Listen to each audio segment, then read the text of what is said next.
The day Jacob Thornton rode into Redemption Springs with I a heard wife, she ran out the on her entire last town husband. stopped what they were You must doing be and stared. desperate to marry that It one. wasn't just that the grizzled cowboy had finally taken a bride after 40 years of stubborn bachelorhood.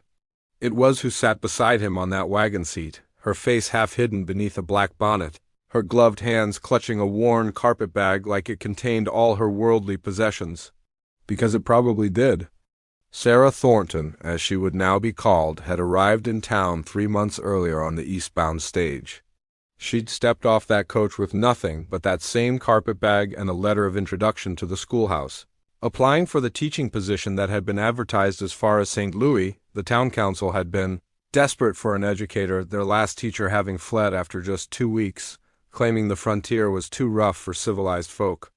But when Sarah removed her traveling cloak and the council members saw the scars that traced down the left side of her face and neck, disappearing beneath her high collar, their desperation seemed to evaporate like morning dew.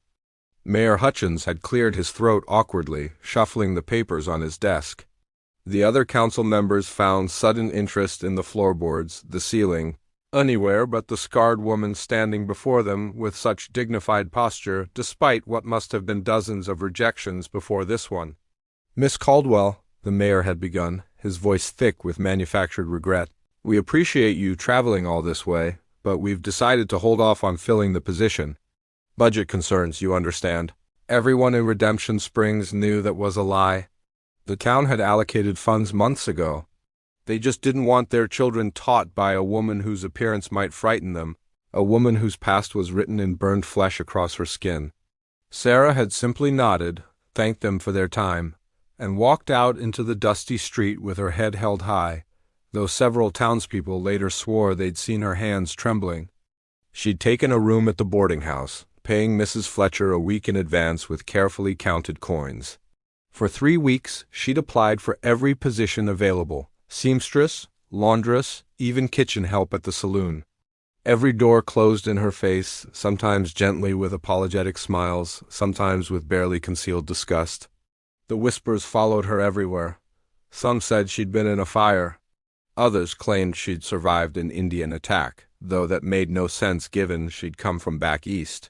The cruelest rumors suggested it was divine punishment for some unspeakable sin, and those whispers hurt worse than all the others combined. Then Jacob Thornton had walked into Mrs. Fletcher's dining room one evening, taking his usual seat by the window where he ate his weekly town meal. He was a man of few words and fewer social graces, preferring the company of cattle and open range to the gossip and judgment of townfolk. He'd built his ranch from nothing, worked it alone for 15 years, and never felt the need for anyone's approval. When Sarah brought his plate of stew, their eyes met briefly, and Jacob did something remarkable. He didn't look away, he didn't flinch. He simply nodded his thanks and asked her name. Within 2 weeks, he'd proposed. Within a month, they were married by a circuit preacher at his ranch, with only Mrs. Fletcher as witness. And now here they were, riding down Main Street together, and the entire town of Redemption Springs was about to learn that some women don't need anyone's approval to prove their worth. The first real test came on a Saturday morning in late September when the Thornton wagon pulled up outside Henderson's general store. Jacob needed supplies: fence wire and nails for the north pasture, flour and sugar for the coming winter. He helped Sarah down from the wagon seat with a gentleness that surprised those watching, his calloused hand steady under her elbow. When they walked through the door together, the usual chatter died like someone had snuffed out a lamp. Eliza Henderson stood behind the counter, her mouth pressed into a thin line of disapproval. She was the self-appointed guardian of the town's moral standards, a position she took seriously despite having no official authority whatsoever. Her eyes swept over Sarah with the kind of assessment a horse trader might give a questionable mare, lingering on the scars that no amount of careful dressing could completely hide. "Jacob," she said, her voice dripping with false sweetness, "we weren't expecting you to bring your wife." The pause before that last word was deliberate, designed to sting. Sarah felt the weight of every gaze in the store. 3 other women shopping there had stopped mid-conversation, their baskets hanging forgotten from their arms. 2 ranchers by the tool section pretended to examine rope while watching from the corners of their eyes. Even young Timothy Henderson had paused in his sweeping to stare. But Sarah had survived far worse than small-town judgment. She'd survived the fire that killed her parents and left her orphaned at 16. She'd survived the pitying looks at the Boston orphanage, the rejections from potential employers, the loneliness of being invisible in a crowded city. This was just another trial, and she'd learned long ago how to stand firm. "Mrs. Henderson," Sarah said clearly, her voice steady and refined in a way that revealed her education, "I'd like to purchase some fabric if you have any suitable for children's clothing. I noticed the school has been closed since I arrived, and I thought I might offer my services as a teacher, even if unofficially. There must be families who'd appreciate their children learning to read and write properly." The silence that followed was so complete you could have heard a pin drop on the wooden floor. Eliza's face flushed red, caught between her desire to refuse and the social impossibility of turning down business. Before she could formulate a response, the door burst open with such force it banged against the wall. Martha Reynolds rushed in, her usually neat hair disheveled, her face streaked with tears and panic. "Please," she gasped, looking around wildly at the gathered townspeople.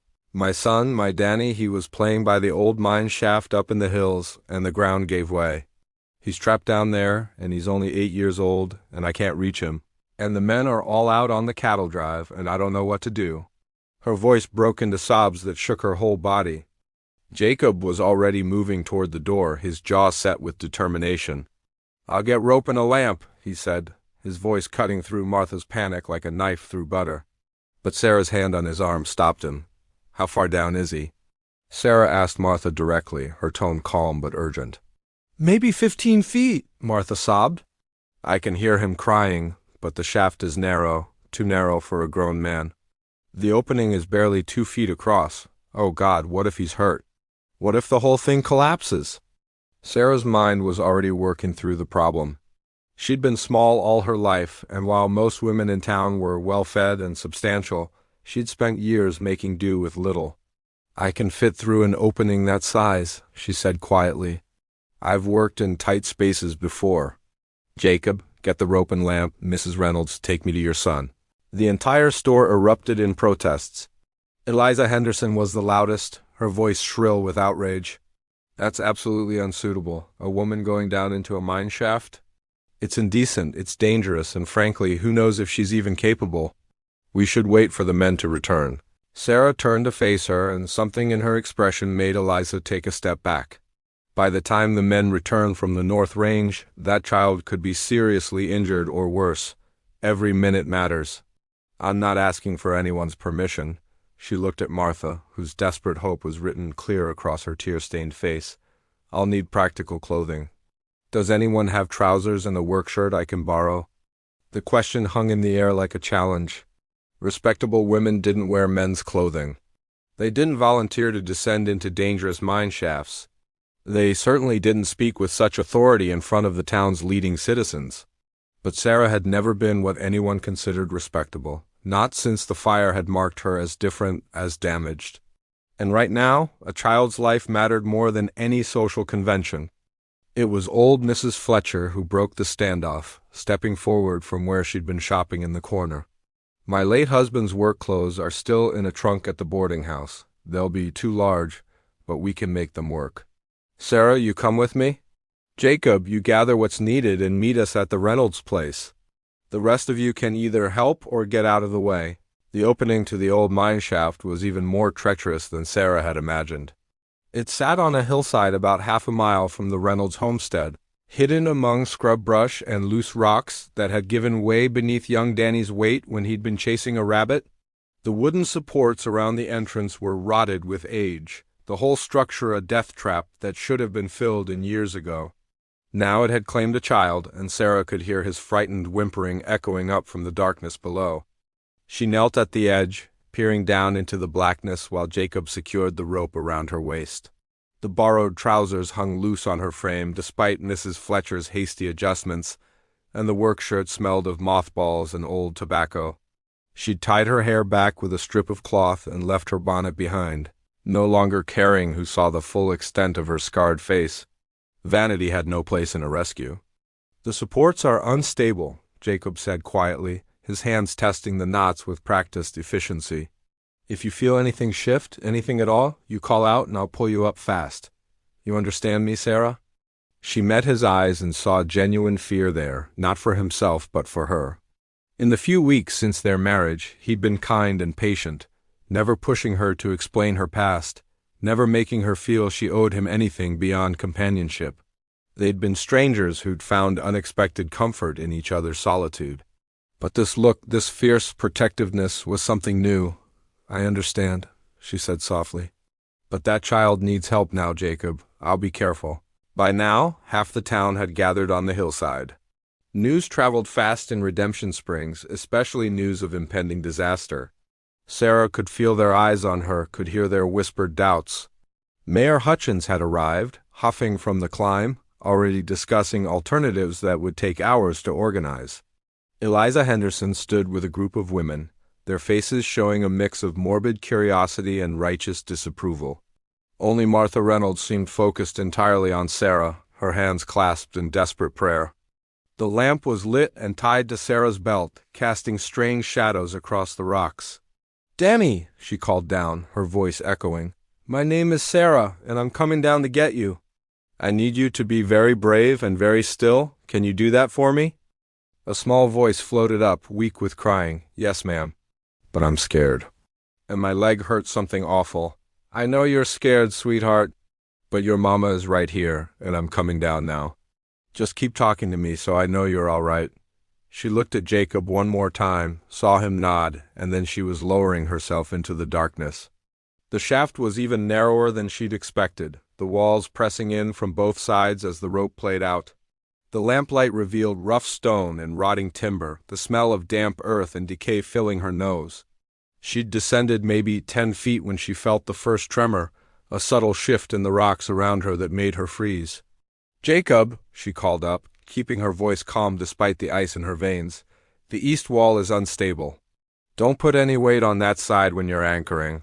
His acknowledgement came quickly, and she continued down, moving carefully, testing each foot of progress. Her scars pulled tight in the cool air, the burn tissue less flexible than normal skin, but she'd learned to work around such limitations. The lamp revealed Danny at last, a small figure huddled on a narrow ledge about 4 feet above the bottom of the shaft. His left leg was bent at an angle that made Sarah's stomach turn, clearly broken. His face was pale with shock and pain, streaked with dirt and tears. "Hello, Danny," she said, keeping her voice warm and steady as she reached his level. "I see you've gotten yourself into quite a predicament. But we're going to get you out of here, I promise. Can you tell me what hurts?" The boy's eyes went wide when the lamplight fell on her face, revealing the scars in harsh detail. She saw him struggle with his fear, the natural instinct to recoil from something different, something that might seem frightening in the darkness. But he was young enough that honesty won out over social conditioning. "Your face," he whispered. "Did you fall down a hole too?" Despite everything, despite the danger and the precarious situation, Sarah almost smiled. "No, sweetheart. I was in a fire a long time ago. It hurt quite a bit, rather like your leg hurts now, but I healed up just fine, and so will you. Now, I'm going to tie this rope around you very carefully, and then we're going to get you up to your mama. It might hurt when we move you, but I need you to be brave. Can you do that?" Danny nodded, his small jaw set with determination. "Are you really Mr. Thornton's wife? Tommy Henderson said you were too ugly to marry, but I don't think you're ugly." "You're nice." Sarah's throat tightened with unexpected emotion. "Thank you, Danny. That's very kind of you to say. Yes, I'm Mr. Thornton's wife, and he's waiting right up there to help pull you to safety. Now hold very still." Working in the confined space was challenging, every movement calculated to avoid putting pressure on the unstable walls. She could hear occasional small cascades of dirt and pebbles falling from above, reminders that the whole structure could collapse at any moment.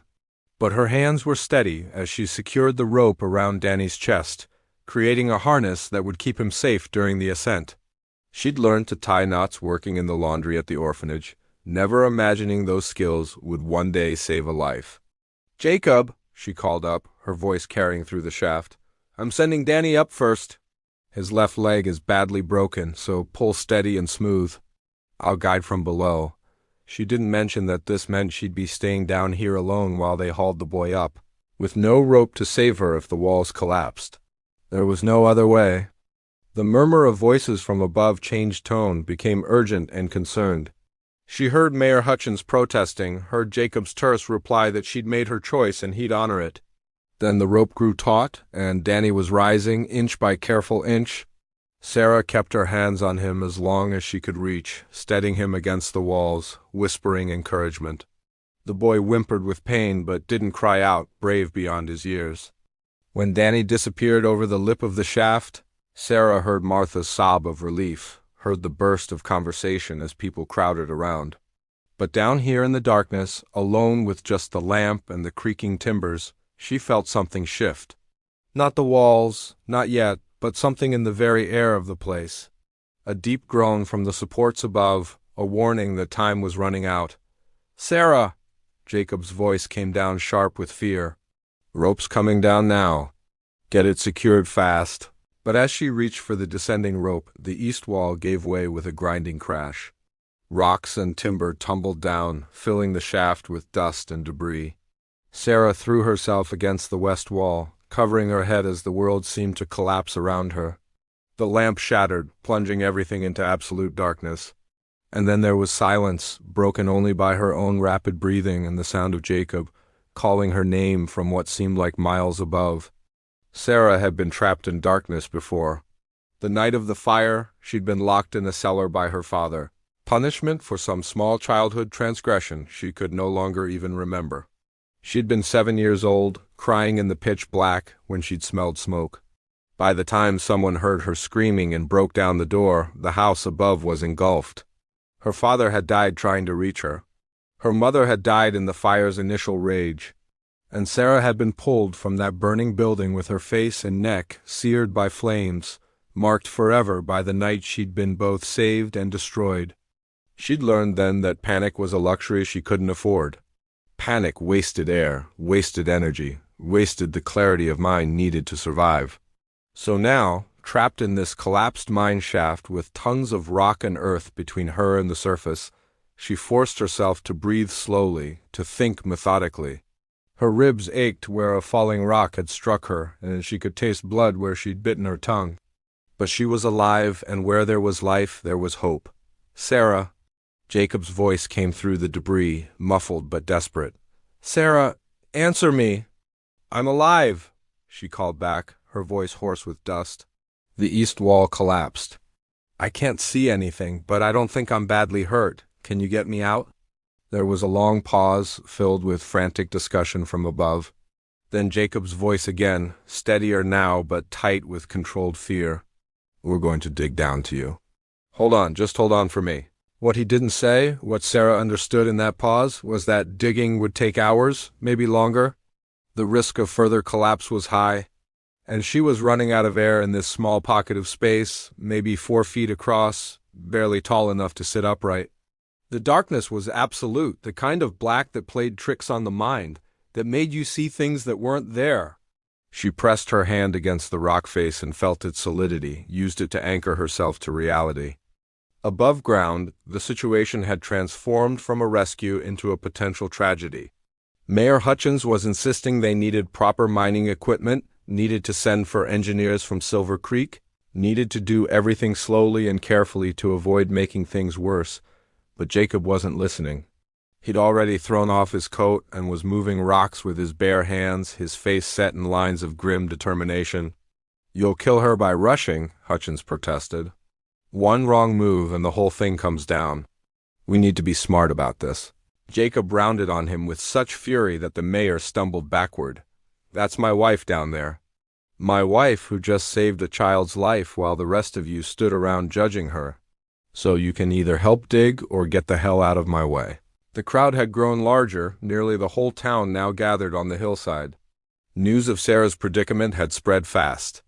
Some people had brought water and food, others had arrived with shovels and picks. But there was a tension in the air, a weight of unspoken thoughts. Eliza Henderson gave voice to what some were thinking, her words carrying clearly in the afternoon air. "This is what comes of unnatural behavior," she pronounced. "A woman has no business doing a man's work. This is God's judgment on pride and impropriety." The words hung there, harsh and condemning. Several people nodded, their faces showing they agreed even if they were too polite to say so. But Martha Reynolds, still clutching her rescued son, turned on Eliza with a mother's fierce rage. "How dare you?" Martha said, her voice shaking. "That woman is down there because she saved my boy when no one else could. She's down there because she has more courage than anyone in this town. More courage than you've ever shown in your comfortable, judgmental life. If she dies because of this, it'll be on all of us for making her feel she had to prove her worth." Mrs. Fletcher stepped forward too, her elderly frame surprisingly formidable. "Martha's right. We've been cruel to Sarah from the moment she arrived. We judged her for her scars, for her past, for having the audacity to seek a decent life despite what she'd survived. Well, I'm ashamed. I'm ashamed of this town and what we've shown ourselves to be." One by one, others began to speak up. Tom Wilson, whose daughter Sarah had helped with sums at the boarding house. Old Pete Ferguson, who'd seen her gentle way with animals when she'd passed his stable. Even young Timothy Henderson found his voice, stammering that Sarah had been kind when he dropped a jar in the store, that she'd helped him clean it up when his mother would have whipped him for carelessness. Below ground, Sarah heard none of this. She was conserving her strength, breathing shallowly to preserve what little air she had. She thought about Jacob, about the unexpected gift of his uncomplicated acceptance. She thought about the children she might have taught, the life she might have built in this hard land. But mostly, she thought about the fire, about her 7-year-old self trapped in another kind of darkness, and how she'd survived then through sheer stubborn will to live. "Sarah?" Jacob's voice came through again, closer now. "We're almost to you. Can you hear me?" "I hear you," she called back, though her voice was weakening. "Jacob, if I don't make it, I want you to know." "Don't," he cut her off sharply. "Don't you dare say goodbye to me. You're going to make it, and then we're going home, and you're going to teach every damn child in this county if you want to. You hear me? You're going to live." She heard the scrape of shovels, the grunt of men working. Through a small gap in the rocks, she saw the faint glimmer of afternoon light, so beautiful it brought tears to her eyes. The gap widened, more rocks pulled away. And then Jacob's hand was reaching through, his calloused fingers finding hers in the darkness, holding tight. "I've got you," he said. "I've got you, Sarah." They pulled Sarah from the collapsed mine shaft just as the sun was beginning to set, painting the sky in shades of orange and red that reminded everyone watching of fire and redemption. She emerged covered in dust and blood, her borrowed clothes torn, her hair wild and filled with debris. But she was alive, and the cheer that went up from the assembled crowd was genuine, filled with relief and something else, something that might have been shame or revelation or both. Jacob carried her down the hillside despite her protests that she could walk. His arms were steady around her, and she was too exhausted to argue. Dr. Brennan, the town physician who'd arrived during the rescue, fussed over her immediately, checking her ribs, cleaning her cuts, declaring her miraculously free of serious injury. But it was the look on his face that struck her, the respect mixed with wonder, so different from the pity or disgust she was used to seeing. Martha Reynolds approached with Danny in her husband's arms, the boy's leg now splinted and wrapped. Tears streamed down Martha's face as she reached for Sarah's hand. "Thank you," she whispered. "Thank you doesn't seem like enough, but it's all I have. You saved my son's life. You risked everything for a child you didn't even know." Sarah squeezed her hand gently, her voice rough from dust and thirst. "Any mother would have done the same. I just happened to be the right size to fit down there." "No," Martha said firmly, "most people wouldn't have. Most people would have thought of excuses, worried about propriety, waited for someone else to take the risk. You just acted. That takes a special kind of courage." The crowd had followed them down from the hillside, and now they gathered at the Reynolds homestead where Jacob had carried Sarah. Someone had brought water. Someone else had found blankets. People who'd crossed the street to avoid Sarah just days before were now pressing forward with offers of help, their faces showing the complicated mix of emotions that comes with recognizing your own failures. Mayor Hutchins cleared his throat, his face red with embarrassment and something that might have been conscience. "Mrs. Thornton," he began, his voice carrying over the crowd, The town council would like to formally apologize for our treatment of you. We were wrong, terribly wrong, to judge you based on appearance rather than character. And we'd like to offer you the teaching position again if you're still willing to take it. Sarah looked at him steadily, this man who'd lied to her face about budget concerns, who'd let his prejudice override the town's needs. She could have made him squirm, could have thrown his words back at him with the contempt they deserved. But she was too tired for pettiness, and she'd learned long ago that showing kindness to those who'd shown her none was sometimes the strongest response of all. I appreciate that, Mayor, she said quietly. But I need to know that this decision is genuine, not just gratitude for today's events. Children deserve a teacher who has the full support of the community, not someone tolerated out of obligation. So I'll ask you directly, can you look past these scars and see me as a capable educator? Because if you can't, neither can the children or their parents. The silence that followed was heavy with the weight of truth. But it was Eliza Henderson who broke it, stepping forward with a stiff posture that showed how much the words cost her pride. I was wrong about you, she said, her voice tight but clear. I let fear and prejudice guide my judgment, and I'm ashamed. My Timothy has already learned more kindness from your example than from any sermon I've made him endure. If you're willing to teach our children, I'll be the first to support you. Other voices joined in, a chorus of agreement and apology. Tom Wilson offered to help repair the schoolhouse. Pete Ferguson promised to provide a horse so Sarah wouldn't have to walk from the ranch.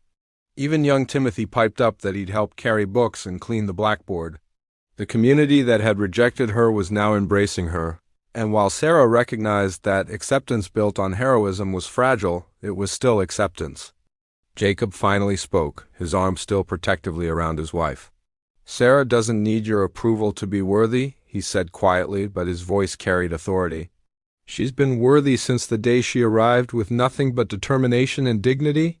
What happened today just showed you what I already knew, that she's braver and stronger than most people ever have to be. So yes, she teach her children if she chooses, but not because she needs to prove anything more. Because she's good at it and she cares about learning. Sarah leaned against him, grateful for his support but also aware that this was her decision to make. She looked at the faces surrounding her, saw genuine remorse alongside the lingering discomfort some still felt with her appearance. Change wouldn't come overnight. There would still be whispers, still be moments of prejudice and fear. But there would also be children learning to read, young minds discovering that worth wasn't measured in unmarred skin or conventional beauty. I'll teach, she said finally, on one condition. That every child is welcome in my classroom, regardless of their circumstances or appearance. If there are children that others have rejected or overlooked, they get first priority. I know what it's like to be judged for things beyond your control, and no child should ever feel that pain if I can prevent it. The agreement was unanimous. Sealed with handshakes and promises, Dr. Brennan insisted Sarah rest for a few days before starting. And Jacob simply nodded, already planning to keep her home for at least a week whether she liked it or not. As the crowd began to disperse, people kept approaching, offering thanks, sharing their own stories of judgment and redemption. The sun had set completely now, the stars emerging in the vast western sky. On the ride back to the ranch, Sarah sat close to Jacob on the wagon seat, her head resting against his shoulder. Her body ached. Her throat was raw, and she knew she'd have bruises for weeks. But she also felt something she hadn't experienced in years, genuine hope. Not hope that people would stop seeing her scars, because that would never happen, but hope that they might learn to see past them to who she really was. You scared me today, Jacob said quietly, breaking the comfortable silence. When those walls came down, I thought I'd lost you. I know ours wasn't a love match at the start, but Sarah, these past weeks with you have been the best of my life. I can't imagine going back to the emptiness of before. Sarah lifted her head to look at him, seeing in his weathered face the same unexpected contentment she felt. It wasn't a love match, she agreed softly, but I think it's becoming one. You saw me, Jacob, really saw me when everyone else was looking away. That's the greatest gift anyone's ever given me. He smiled, one of his rare expressions of emotion, and kissed her forehead gently. Then I guess we're both lucky. The cowboy who married the woman no one wanted, and the woman who showed an entire town what courage really means. 3 months later, The Redemption Springs schoolhouse was filled with the sound of children's voices reciting their lessons. Sarah stood at the front of the classroom, her scarred face no longer causing the students to stare, her gentle but firm teaching style earning respect from even the most difficult pupils. Among her students was young Danny Reynolds, his leg healed and his reading skills improving daily. And in the back corner sat a shy girl named Emma, whose facial birthmark had made her the target of cruel teasing until Sarah arrived and made the classroom a safe haven for anyone who'd ever felt different. The town had learned its lesson, though not perfectly and not all at once. There were still those who struggled with their prejudices, who looked away or whispered. But they were fewer now, and their voices carried less weight, because Redemption Springs had discovered that true character revealed itself not in how you looked or where you came from, but in what you did when courage was required and no one else was willing to act. Sarah's story became one of those tales that towns tell themselves, passed down through generations as a reminder and a challenge. The woman with the scarred face who descended into darkness to save a child. The teacher who proved that worth had nothing to do with appearance. The wife who showed a cowboy that love could grow in the most unexpected places, and that sometimes the people no one wants turn out to be exactly who everyone needs. And on quiet evenings, when Sarah and Jacob sat on their porch watching the sun set over the ranch they'd built together, she would touch the scars on her face and remember not the fire that made them, but the mine shaft where they ceased to matter. Because courage, she'd learned, wasn't the absence of fear or pain. It was moving forward despite them, refusing to let other people's limitations define your worth. That was the truth that silenced the town, not with shame, but with understanding. And in the end, that made all the difference.